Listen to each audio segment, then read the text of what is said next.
오늘 말씀의 제목은 하나님의 영이 거하시면, 우리가 읽은 말씀이 만일 너희 속에 하나님의 영이 거하시면, 이렇게 9절 말씀에 시작하고 있습니다. 여러분, 하나님의 영은 우리가 다 알다시피 성령을 말하고 있는 것입니다. 성령. 하나님의 영은 성령이신데 최초로 나오는 표현이 창세기 1장 2절에 있습니다. 태초 하나님이 천지를 창조하시니라 하셨고, 2절 말씀에 땅이 혼돈하고 공허하며 흑암이 깊음 위에 있고 하나님의 영은 수면 위에 운행하시니라, 이렇게 말씀했습니다. 그러니까 하나님의 영은 성령을 말하는 것입니다. 우리는 잘 알다시피 기독교 신앙은 삼위일체 하나님을 믿는 것입니다. 하나님의 영, 성령, 또 다른 데는 또 살아계신 하나님의 영, 영광의 영, 진리의 영, 하나님을 경외하는 영, 이런 표현으로 성경은 성령에 대해서 여러 가지로 표현하고 있습니다.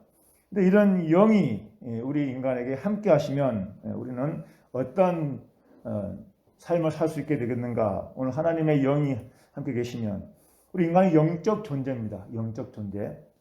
하나님 인간을 만드실 때 땅의 흙으로 사람을 지으시고 생기를 그 코에 불어넣으시니 사람이 생명이 된지라 그랬어요.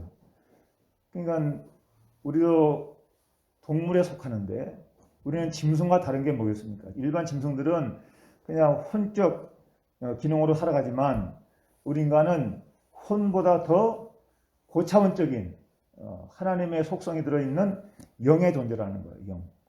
그래서 우리 인간은 누구나 다 영의 힘을 지배를 받습니다. 영의 힘. 그래서 성경을 보면 하나님의 영, 성령이 계시고 또 하나님을 대적하는 사탄의 영이 있음을 분명히 우리가 알 수 있습니다.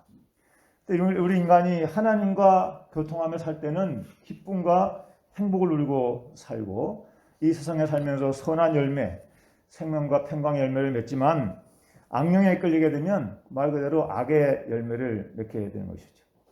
그래서 우리가 하나님 앞에 복된 삶을 살기 위해서는 하나님을 알고 잘 믿어야 한다는 것입니다. 그래서 지난주에 제가 하나님 알고 믿으면 이렇게 했는데 호세아서 6장 말씀에 우리가 여호와를 알자, 힘써 여호와를 알자 그랬어요. 왜 중요합니까? 하나님을 아는 것만큼 바르게 믿고 잘 믿고 또 잘 믿는 것만큼 하나님의 약속하신 은혜와 복을 누릴 수 있기 때문에 하나님을 알고 믿자는 거예요. 하나님이 원하시는 것이 뭐라 했습니까? 6절 말씀에 다 같이 한번 읽어볼까요? 밑에 6절 시작. 나는 인애를 원하고 제사를 원하지 아니하며 번제보다 하나님을 아는 것을 원하노라 했어요. 아멘. 그러니까 구약으로 말하면 제사죠, 제사. 뭐 번제, 소제, 화목제, 속제제, 속건제 5대 제사와 더불어 안식일 번제가 있고 아침 저녁으로 드리는 상번제가 있고 또 절기에 드리는 제사가 있고 많은 제사가 있습니다. 근데 이러한 제사보다 하나님이 더 원하는 것은 하나님을 알고 하나님을 섬기는 것을 원한다 하는 거예요. 이스라엘이 잘못된 길로 가게 되는 것은 하나님을 잘못 알았기 때문이에요. 시간이 흐르면서 역사 속에서 진리가 왜곡이 되고 변질이 되고 제사장들이 타락하고 그래서 결국은 고통을 당하고 어려움에 국면에 빠지게 되는 역사를 우리가 알 수 있습니다. 지난번에 했던 것을 잠깐 다시 한번 생각해 보면요. 우리가 하나님을 알고 믿으면 우리 택한 백성의 확신이 생긴다. 창조주 하나님을 의지하는 삶을 살게 된다. 하나님을 알고 믿으면 저 여러분들이 내가 하나님의 자녀다. 하나님 택한 백성이다. 하는 걸 알게 되는 거야. 성경을 통해서 우리가 알 수 있게 돼요. 하나님 어떤 분이신가? 그분이 창조주시고 그분이 우리를 구원해 주신 분이시고 우리의 목자와 같은 분이시고 이런 믿음이 생기는 거예요. 그러니까 하나님을 섬기는 삶을 살게 되는 것이죠. 하나님의 관점으로 세상을 바라봅니다. 하나님의 섭리적 관점으로 세상을 바라보는 거예요. 역사를 통해서도 그렇고 현실 세계에 일어난 일도 그렇고 앞으로 될 일도 그렇고 하나님을 알고 있는 자는 궁극적으로 하나님이 통치자시고 하나님은 자신의 영광을 위해서 백성들을 택하시고 자녀를 택하시고 불러 모으시는데 잘못된 길로 가면 옳은 길로 돌아오시도록 때로는 인생의 지팡이 막대기로 하나님께서 다루시고 이끄시고 주님 안에 들어올 때는 때를 따라 푸른 초장으로 쉴만한 물거리 인도하셔서 안식하게 하시고 생명의 말씀을 먹고 영혼이 잘 성장해서 이 세상을 살 동안에 정말로 하나님 기뻐하시는 열매를 맺는 삶을 살게 하신다는 것입니다. 궁극적으로 우리 주님은 다시 오시고 하나님 나라를 완성하시고 먼저 죽은 자들은 그때 다 부활해서 들림받게 되고 또 살아있는 자들은 공중에서 주를 영접하게 된다고 말씀하고 있습니다. 역사적 섭리를 알 수 있게 되고 구원의 섭리를 알 수 있게 되고 하나님을 알고 믿으면 그처럼 기쁘고 좋은 일이 없어요. 하나님을 알고 믿으면 정말 하나님을 경외할 수밖에 없어요. 하나님은 위대하신 분이신과 동시에 하나님은 사랑이 많으신과 동시에 하나님은 의로우신 분이시고 거룩한 분이셔서 이 땅의 모든 죄악을 다스리신 분이시에요. 그래서 하나님은 때로 심판도 하셔요. 그러니 하나님을 경외할 수밖에 없어요. 하나님을 알고 하나님을 섬기는 자는 하나님을 경외할 수밖에 없는 거예요. 제가 자주 얘기하지만 저는 우리 교회 하나님이 정말 사랑하시고 함께 하시고 지금도 이 자리에 임하 계시고 저 여러분들을 지키시고 인도할 줄로 믿습니다. 그래서 제 사명은 예배 인도뿐만 아니라 항상 깨어 기도하는 것입니다. 육신이 힘들어도 기도는 빠지지 않고 하고 있습니다. 어제도 기도하고 오늘도 기도하고 주여 예배에 임하시옵소서. 예배 온 성도들을 주께서 만나 주시옵소서. 인생의 무거운 짐을 지고 있는 자들을 하나님께서 위로하시고 마음의 위로와 평강을 주시옵시고 감당할 수 있는 육신의 건강과 힘을 주시옵소서. 하나님을 경외하며 하나님을 섬기면서 하나님의 은혜가 임하기를 간절히 기도하는 것이죠. 하나님을 섬기는 자는 절대로 의지적으로 고의적으로 죄를 짓지는 않습니다. 회개하고 경건상한을 추구하게 되는 거예요. 그러다 보면 주변에서 기쁨과 평강을 누리는 삶을 살게 되고 궁극적으로는 하나님 나라의 소망을 가지고 사는 것입니다. 우리가 사는 세상은 나그네 길이라 그러는데 이 땅에 천년만년 살 사람이 어디 있겠습니까? 아무리 인생의 연수가 늘어나도 백세의 전후로는 다 가게 될 거예요. 그러나 우리에게 놀라운 약속, 분명한 사실은 하나님 나라가 있고 그 나라에 우리를 위하여 예비하신 초소가 있다는 것입니다. 그래서 우리는 그 믿음을 가지고 하루하루를 살아가는 것입니다. 오늘 말씀에 본문의 전후를 통해서 중심을 통해서 생각해 보면 그럼 하나님의 영이 우리 안에 거하시면 이 거하신다는 말이 계시면 우리 안에 계시면 너희 안에 계시면 그러니까 저와 여러분들 우리 저를 포함해서니까 우리죠. 성경에는 너희 그랬지만 저를 포함해서 우리 안에 하나님의 영 성령이 계시면 우리는 어떤 변화가 일어나며 어떤 삶을 살게 되는 것인가. 중요한 거 하나가 믿는 자의 정체성을 갖게 되는 것이죠. 정체성이 뭐예요? 내가 어떤 존재인가? 어떤 철학적 용어이긴 한데 정체성이 자신의 어떤 그 신분됨, 자신의 위치, 자아상, 자아라 자. 우리가 어떤 자인가? 우리 믿는 자의 정체성을 갖게 돼요. 성령 우리 안에 계시면 성경은 뭐라 그랬습니까? 우리로 하여금 그리스도인이 되게 하신다 하는 거예요. 그리스도인. 그리스도인은 그님을 믿는 자, 예수를 구주로 영접하는 자, 믿는 자를 그리스도인이라 그래요. 또 그리스도인이라는 의미는 그리스도와 연합한 자라는 뜻이 있어요. 오늘 구절에 만일 너희 속에 하나님의 영이 거하시면 너희가 육신에 있지 않냐고 영에 있나니 누구든지 그리스도의 영이 없으면 그리스도의 사람이 아니라. 바꿔 말하면 그리스도의 영이 함께하는 사람은 그리스도인이라. 그리스도인. 저 여러분들 그리스도인입니다. 두 가지 뜻이 있다 그랬죠. 믿는 자란 말이고 그리스도와 연합한 자라는 거예요. 그러니까 우리는 주님이 내 안에, 내가 주님 안에 계시는 그리스도인이 된 것입니다. 만일에 그리스도의 영이 없으면 우리 그리스도인이 아닌 것이죠. 그리스도 영이 없으면 그리스도의 영, 하나님의 영 같은 말이에요. 성령을 말할 때 성령 우리 안에 계시면 예수를 주여라 부를 수도 없고 예배할 수도 없고. 그러니 요즘 가끔 가다가 구원에 대한 의문이나 어떤 궁금증이나 누가 도전을 하면 여러분 절대로 거기에 대해서 염려할 게 없어요. 뭐 구원받았는지 안 받았는지 그때 가봐야 알지 절대 그런 말 하면 안 되는 것입니다. 우리는 이미 사망의 생명으로 옮겼습니다. 요한복음 말씀입니다. 저 사람들은 구원받은 것입니다. 할렐루야. 분명한 믿음을 가지고 있어야 돼요. 물론 구원받은 믿음이 성장에 있어서 또는 성숙한 믿음이 있고 아직 덜 성숙한 믿음이 있을 수 있습니다. 그 차이는 있을지언정 분명한 것은 우리는 현재 살 동안에 우리의 신분은 구원받은 거예요. 그리스도인이 된 것이에요. 그래서 이것을 좀 더 오늘 말씀에는 분명하게 우리를 하나님의 자녀가 되게 하셨다라고 말씀하고 있는 거예요. 성령이 우리 안에 계시면 하나님을 아버지로 부르게 된다는 거예요. 어떤 분이 몇 사람을 전도를 했는데 설명을 잘하고 성경을 알려주고 이렇게 해서 고개를 끄덕끄덕하고 잘 받아들이더랍니다. 근데 중요한 것은 영접을 해야 되거든요. 영접을. 예수를 믿으면 믿는 증거가 뭐냐면 입으로 고백하는 거예요. 마음으로 믿어 의에 이르고 입으로 시인하여 구원에 이른다 그랬어요. 근데 서너 명 같이 공부도 하고 만나서 대화도 하는 가운데 나머지 2명은 믿고 영접을 하는데 한 사람이 마저 영접을 안 해드리는 거예요. 입으로 따라하지 않고 시인하지 않더라는 거예요. 교회는 나왔는데 말씀을 들었는데 안 하더라는 거예요. 결국은 몇 달 나오더니 나중에는 안 나오고 세상 제 얘기로 그렇게 살아가더라는 것입니다. 무슨 차이입니까? 그리스도인이 된 것과 되지 않는 것, 그리고 하나님의 자녀가 된 것과 되지 않는 것이 이렇게 차이가 나더라는 거예요.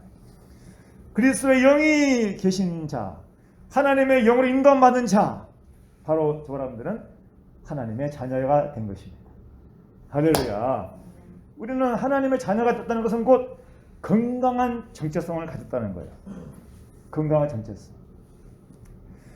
여러분 자녀라는 표현을 여기서 강조하는 이유가 뭐냐면 앞에 7장 그 전의 말씀과 연결시켜서 보면 뚜렷한 목적이 하나 있어요. 구약의 율법적 개념과 신약의 복음적 개념의 차이는 종의 신분과 아들의 신분이 전혀 상반되는 거예요. 예수를 믿기 전에는 종의 위치에서, 수동적 위치에서 압박에 두려워서 아니면 어떤 세상적 염려 때문에 사탄의 공격에 두려워서 그냥 믿기 싫어도 믿어야 되니까 율법을 지켜야 되고 순종해야 되고 그런 상태였어요. 유대인들이. 그러나 성령이 임하시고 예수를 말미암아 구원의 놀라운 은혜를 받은 성도들은 성령으로 말미암아 마음 가운데서 죄에서 자유함을 주시고 하나님의 자녀로서 구원의 확신을 가지게 하시고 자신의 정체성이 분명하게 되게 하심으로 이제는 종의 신분이 아니고 자유가 없고 두렵고 떨리는 그런 상태가 아니라 이제는 건강한 정체성으로 하나님의 자녀다. 나는 믿음으로 구원받았다. 이러한 자화상이 밝은 자화상이 되는 거야. 이런 사람은 건강한 자기결정권이 생겨요. 말씀을 분별하게 되고 하나님의 뜻을 분별하게 돼서 구약시대 때는 그냥 이렇게 해라 저렇게 해라 이렇게 해야 된다 하는 율법에 끌려서 살아가는 피동적 위치, 종의 신분 같은 위치지만 우리가 예수를 믿고 구원받은 자는 로마서 8장 1절에 2절에 뭐라 그랬습니까? 이제는 그리스도 예수 안에서 결코 정죄함이 없나니 이는 그리스도 예수 안에 있는 생명의 법이 성령의 법이 죄와 사망의 법에서 너를 해방하였음이라. 죄의 권세에서 우리를 해방했다는 거예요. 이거를 고린도후서 3장 17절 말씀에는 주는 영이시니 주의 영이 계신 곳에는 자유함이 있느니라. 이 영적인 그 자생각해 보세요. 우리는 주의 성령님이 계신 분이에요. 그러니까 우리는 끌려가는 마지못해 그런 신앙하는 존재가 아니라는 거예요. 성령님이 계신 분들은 감사함으로 또 자원하는 마음으로 그렇게 예배하는 자가 되는 거예요. 만일에 그런 걸 못 느낀다. 그러면 아직 성령이 여러분 안에 계심을 확신을 못하고 있는 상태라고도 볼 수가 있어요. 여러분 기도해 보세요. 마음 가운데 세미한 성령의 인도하심, 감동하심을 느낄 수가 있어요. 옛시대에는 선지자를 말미암아 주신 율법을 통해서 죄를 깨닫게 하시고 죄를 안 짓기 위해서 항상 두렵고 떨림으로 그렇게 살았지만 이제는 우리가 신약시대에 예수 오신 이후에는 성령의 자유케 하심, 기쁨, 평강을 가지고 즐거운 마음으로 예배하는 거예요.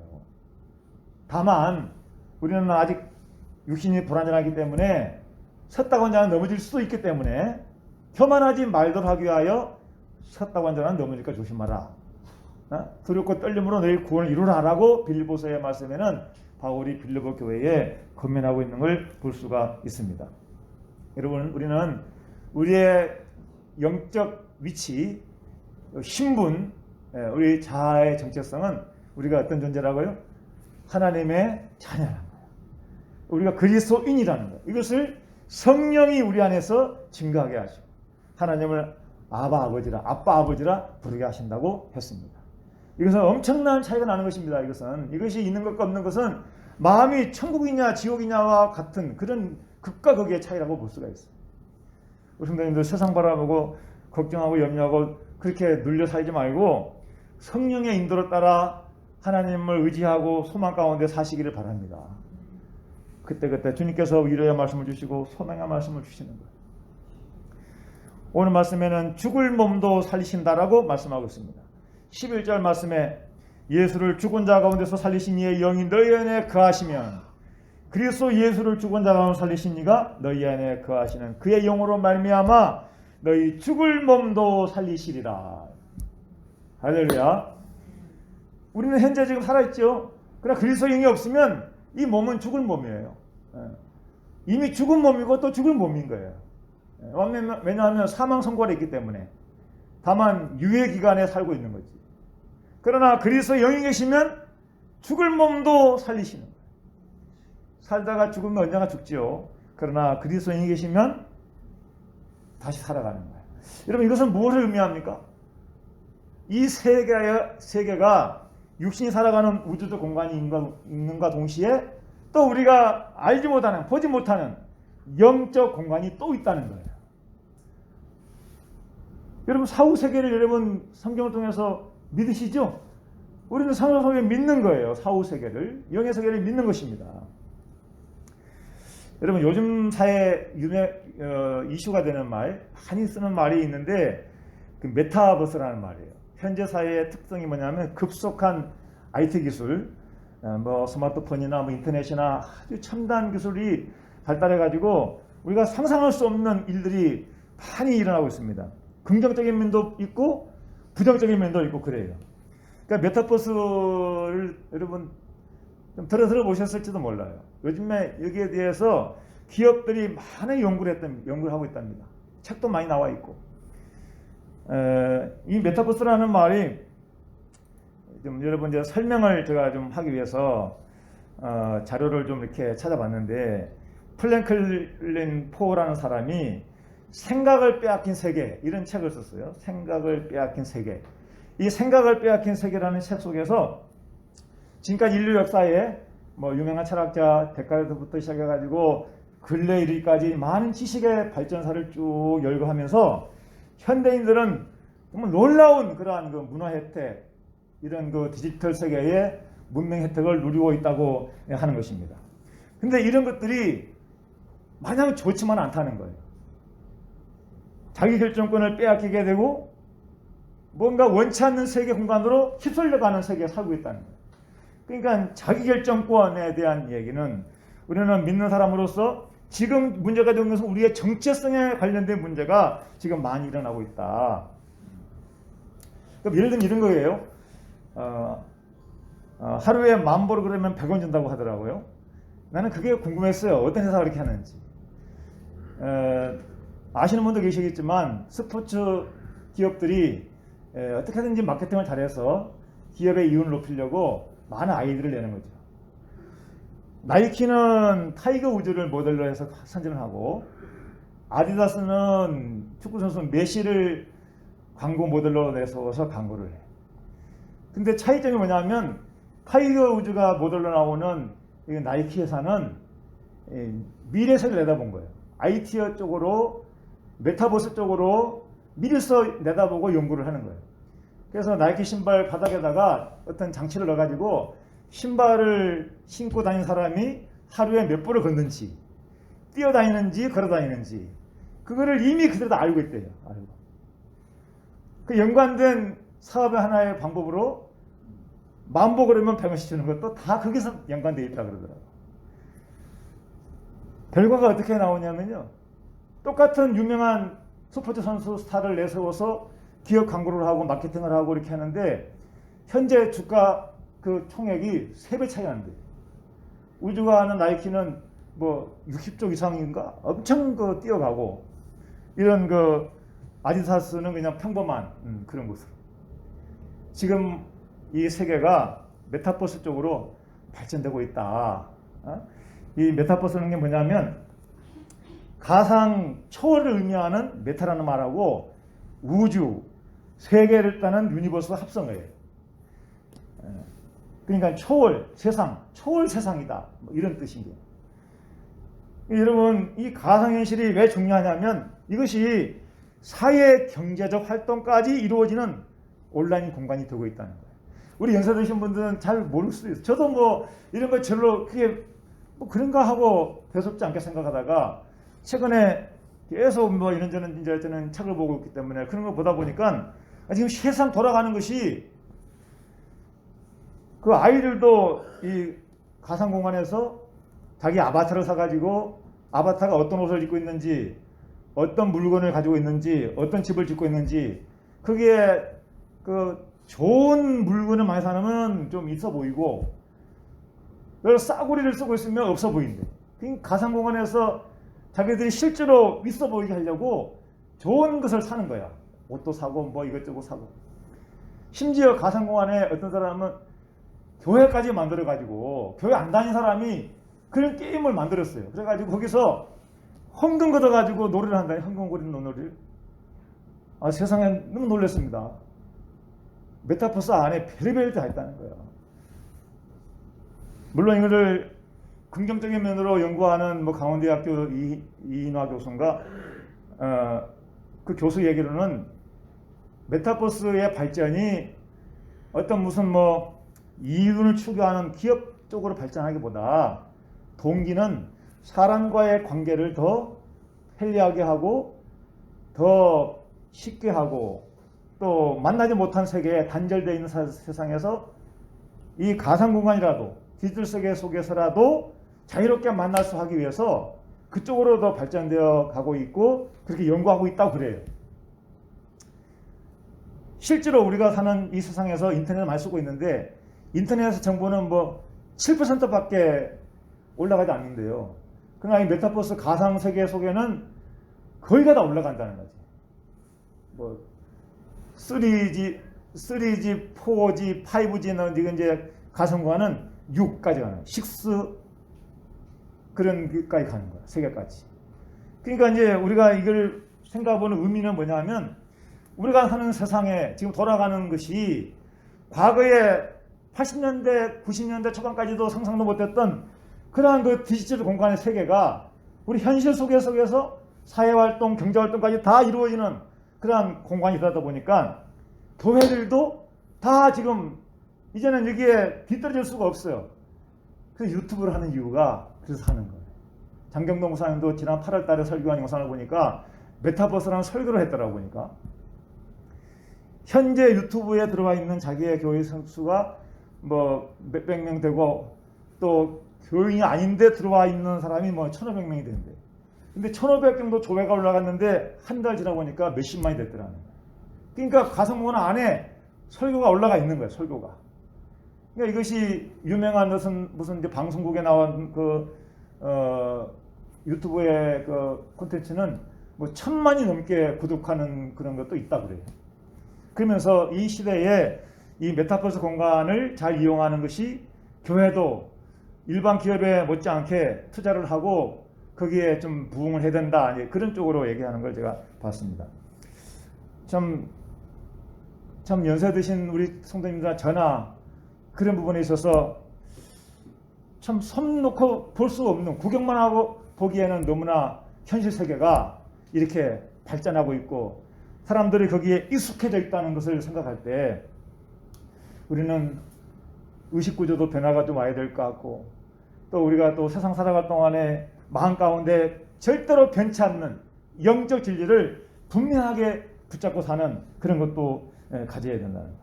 80년대 시각으로 바라보면 우리의 현재 삶이 이미 가상세계에 과거에 생각했던 가상세계가 현실되어 있다는 거예요. 그러니까 우리가 지금 가질 수 있는 것은 과거에 지닌 인생에 대한 개념을 업데이트해야 된다. 업데이트. 의식을 업데이트해야 된다는 그런 말들을 하고 있는 거예요.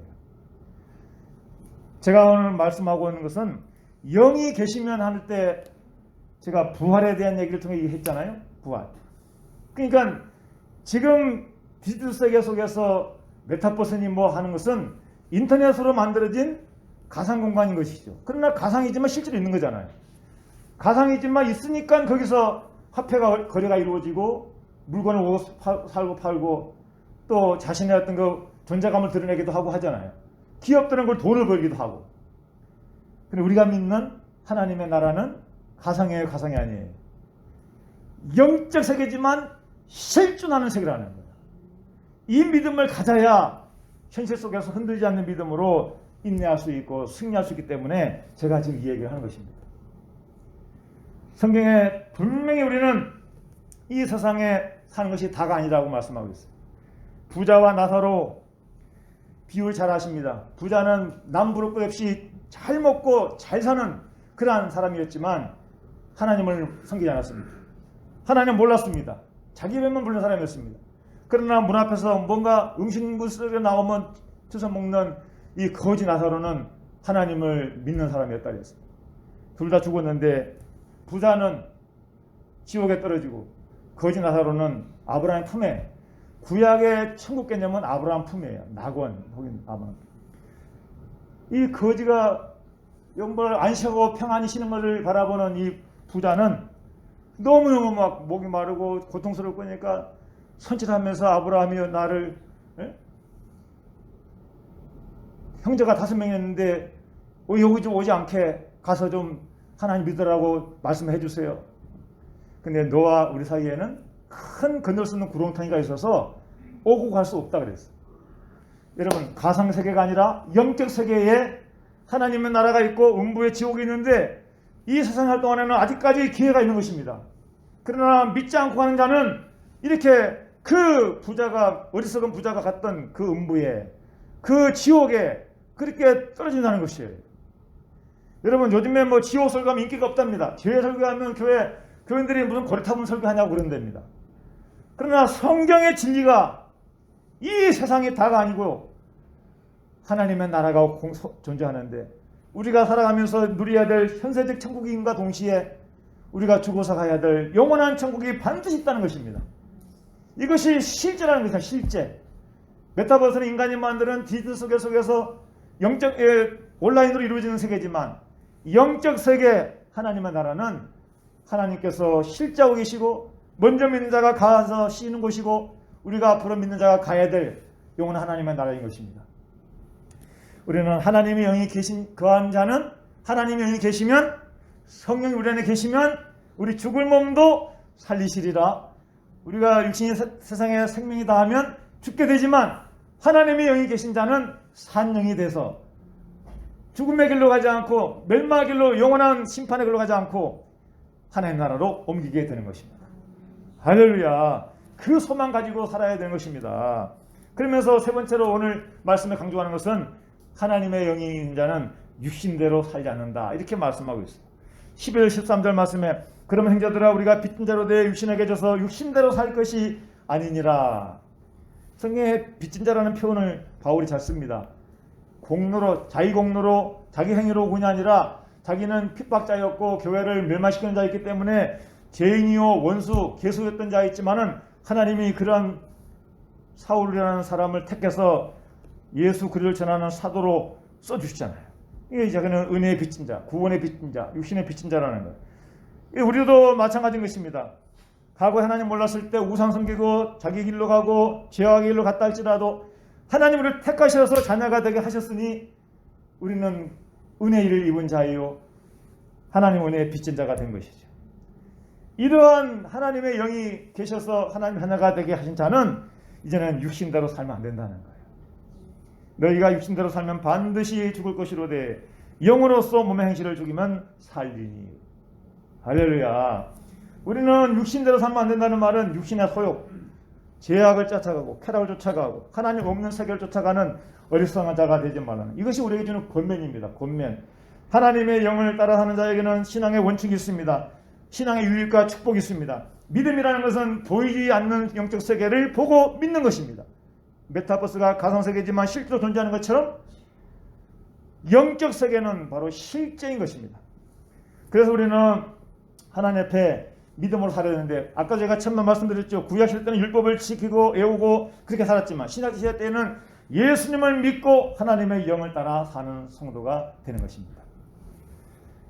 로마서 7장 6절 말씀에 이제는 우리가 얽매였던 것에 대하여 죽었으므로 율법에서 벗어났으니 이러므로 우리가 영의 새로운 것으로 섬길 것이요 율법의 조문에 묵은 것으로 아니할지니라.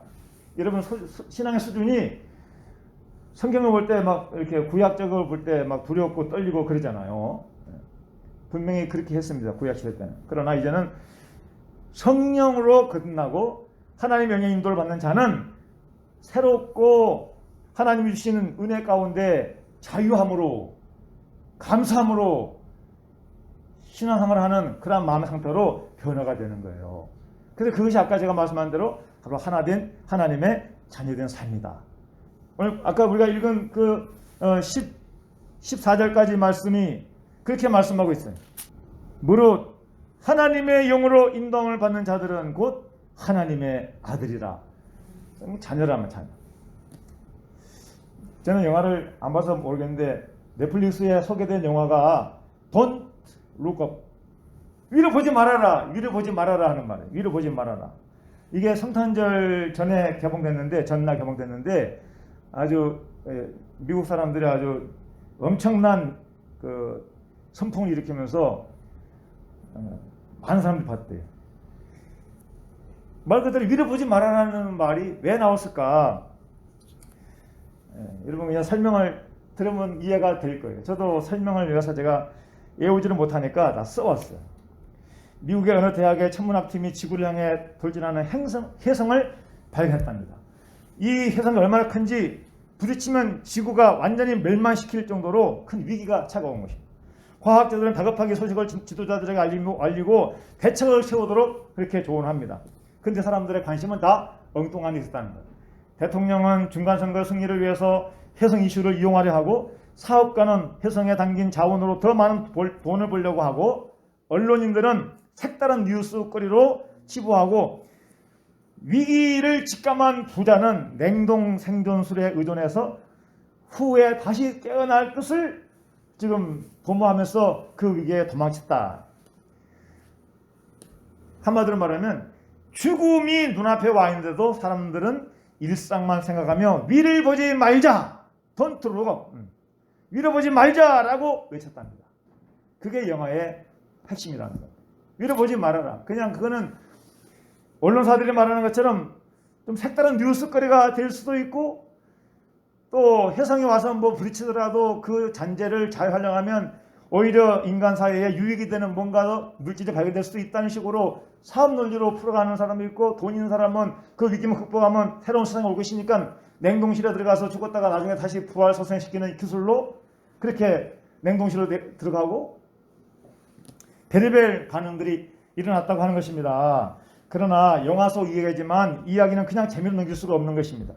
오늘날 지구 공동체를 사는 수많은 일견들이 심각한 일들이 많이 일어나고 있는데 이제 우리가 할 일은 하늘을 쳐다볼 때라는 것입니다. 하늘로부터 들려오는 위기의 소리에 회개하고 하늘의 진리를 보며 새롭게 출발을 해야 될 때가 우리가 사는 현재라고 볼 수가 있을 것입니다. 코로나가 점점점 더 악화된다는 뉴스를 아침에 들었습니다. 미국에는 뭐 60만이 넘는 수가 걸려서 지금까지 있는 수보다 훨씬 더 급증했다고 소식을 들었습니다. 언제 끝날지 모릅니다. 우리가 이럴 때 그래서 뭐예요? 그 무시하자 보지 마자가 아니라 위를 바라보자라고 외쳐야 될 때라는 것이죠. Just look up. 위를 바라보자. 위를 바라보자는 거야. Don't look up이 아니라 just look. 지금이 위를 바라볼 때다 하는 거예요. 여러분 많이 들으셨겠죠? 인간이라는 말이 헬라어로 안드로포스라는 말. 안드로포스. 이는 위를 바라보는 존재라고 하는 거예요. 여러분 이마고데이라는 말이 있습니다. 하나님의 형상이라는 말이에요. 하나님은 인간을 만드실 때 하나님의 형상을 따라 지으셨습니다. 그러니까 저랑 누구나 우리 속에는 뭐가 있어요? 하나님의 형상이 있는 거예요. 하나님의 형상이 있는 우리 인간은 하나님을 알고 믿으면 참된 인생의 가치와 의미와 인간의 진정한 참된 행복을 누릴 수가 있는 존재가 있는 것입니다. 그러나 그렇지 않고는 하나님의 형상대로 지음받은 인간이 위를 바라보지 아니하고 사탄에게 속아서 아담과 하와가 타락했던 것처럼 계속 그 길로 가다 보면 지옥 같은 삶을 사다가 지옥으로 가는 것입니다. 오늘 우리는 결론이 그것입니다. 그리스도의 영이 없으면 그리스도인이 아니다. 그렇다면 우리는 그리스도인이면 그리스도의 영이 계신 것이고 그리스도인이 계신 분들은 하나님의 자녀인 것이고 하나님의 자녀들은 하나님과 소통하며 사는 것입니다. 할렐루야. 하나님의 영으로 인도를 받는 자는 곧 하나님의 아들이라. 우리는 이 생살 동안에 하나님의 성령을 근심하고 소멸시키는 그런 사람이 되지 않아야 되겠습니다. 성령을 소멸하면 안 되겠습니다. 거절하면 안 되겠습니다. 데살로니가서 5장에 성령을 소멸하지 말며 예언을 멸시하지 말고 그랬어요. 하나님이 계신데 마음에서 들리는 성령의 소리를 무시하면 안 된다는, 하나님의 영으로 인도받는 자는 먼저 하나님 우선순위를 두고 항상 하나님을 생각하고 하나님께 묻고 하나님 의지하고 그렇게 사시기를 바랍니다. 할렐루야. 아버지 하나님, 오늘 말씀에 하나님의 영이 우리 안에 거하시면 우리는 그리스도인으로 하나님의 자녀로 정말로 주님 앞에 우리의 건강한 정체성을 가지고 하나님과 교통하며 삶을 살 수 있다고 했사오니, 항상 우리가 믿음 안에 정말로 성령을 모시고 성령을 따라 사는 삶이 되고 하나님을 온전히 알고 믿는, 그래서 하나님 약속하신 그런 은혜와 복을 누리는 그런 성도가 다 되게 하여 주옵소서. 환경에 어려움이 있고 힘든 일이 분명히 있지만 믿음의 힘으로 성령의 도우심으로 이 모든 것을 이겨나가도록 주여 날마다 새 힘을 하여 주시고 주의 역사하여 주시옵소서. 예수님의 이름으로 기도드리옵나이다. 아멘.